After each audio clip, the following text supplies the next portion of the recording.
जैसे ही बादशाह को सुंदरी के बारे में मालूम होगा, वो बगैर वक्त जाया किए अपने आदमियों के साथ कुर्बान अली की हवेली की तरफ निकल पड़ता है। वो फौरन उसे कुर्बान की कैद से आजाद करवाने पहुंच जाएगा।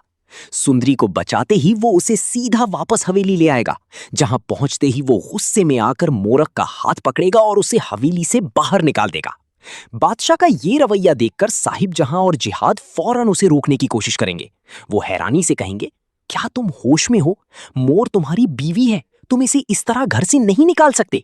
मगर बादशाह गुस्से से भड़क उठेगा और साफ अल्फाज में कहेगा, मूर्ख, मेरी कोई बीवी नहीं, मेरी असल बीवी सिर्फ सुंदरी होगी, और जो भी उसे नुकसान पहुंचाने की कोशिश करेगा मैं उसे खत्म कर दूंगा, चाहे वो मेरा अपना मामू ही क्यों ना हो।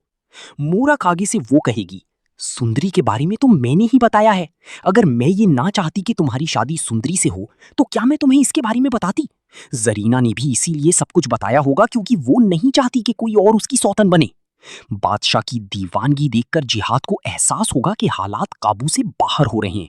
वो फौरन खुर्शीद से कहेगा कि सुंदरी को किसी तरह शादी के लिए राजी कर ले, क्योंकि अगर ऐसा ना हुआ तो बादशाह सब कुछ तबाह कर देगा।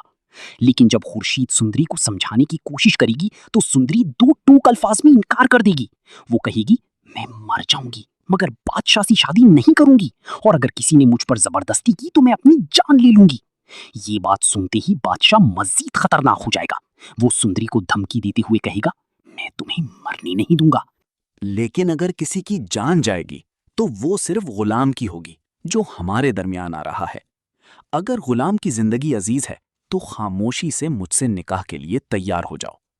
आखिरकार मुसलसल दबाव और गुलाम की जान के खौफ से सुंदरी बेबस हो जाएगी और उसे दुल्हन बनाकर बादशाह के साथ निकाह के लिए बिठा दिया जाएगा।